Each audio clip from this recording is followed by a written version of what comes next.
Salut, salut, on regarde ensemble l'exemple 1.12 sur le battement. Dans l'exemple 1.12, ça dit que vous êtes dans le club parce que les clubs sont ouverts puis vous êtes en train de marcher entre deux haut-parleurs. Je vais juste faire un petit dessin pour qu'on se représente bien qu'est-ce qui se passe.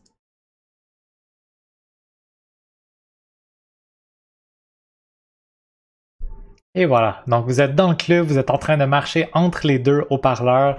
C'est le DJ Gigi qui est là. Là, vous lui demandez DJ Gigi, mets ma tune, 680 Hz. Puis le DJ Gigi, il vous drop le beat, puis ça commence à jouer votre tune préférée, 680 Hz. Ça fait bip. Là, vous vous promenez d'un haut-parleur à l'autre, puis vous remarquez que vous entendez du battement. Fait que première question, pourquoi est-ce qu'il y a du battement? Puis ensuite, calculer la fréquence du battement. Pour répondre à la première question, pourquoi il y a du battement? Bien, vu que vous êtes en train de vous déplacer d'un haut-parleur à l'autre, vous êtes le récepteur du son, puis vous êtes en mouvement par rapport à l'émetteur. Il y a deux émetteurs de son, le haut-parleur d'en avant puis celui d'en arrière. Vous êtes en train de vous approcher de celui d'en avant, donc vous allez entendre une fréquence qui vient d'en avant un peu plus aiguë, puis vous êtes en train de vous éloigner de celui d'en arrière, donc la fréquence qui vous arrive d'en arrière va être un peu plus basse, puisque les deux fréquences qui vous arrivent ne seront pas exactement 680, il y en a une qui va être un peu plus haute, l'autre un peu plus basse. Ben, deux sons avec des fréquences légèrement différentes, ça va produire un battement.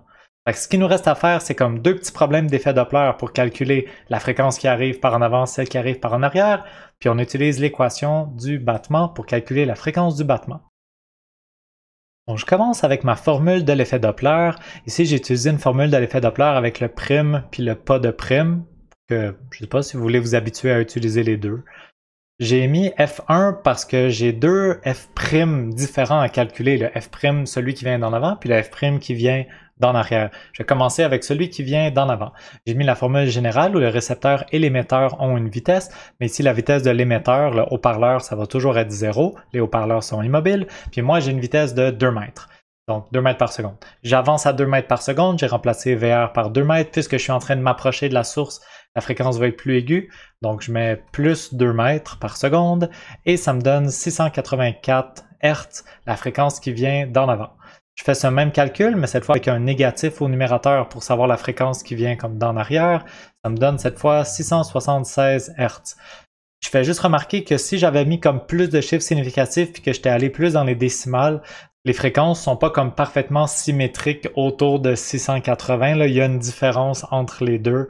Donc, il faut vraiment faire le calcul deux fois. On peut pas juste dire, ah ben si d'un côté c'est plus 4, l'autre côté automatiquement c'est moins 4. C'est pas vrai, c'est pas exactement la même chose des deux côtés. Quand on arrondit, ça donne que c'est la même chose. Donc maintenant, il me reste juste à utiliser l'équation du battement, faire une fantastique soustraction avec une valeur absolue, puis on va se rendre compte que le battement qu'on entend est de 8 Hz.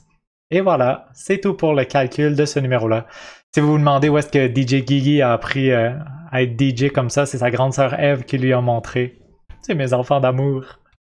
Ça, c'est DJ Gigi puis son frère DJ Emilio. C'est mes deux DJ préférés. On a toujours de la magnifique musique à la maison.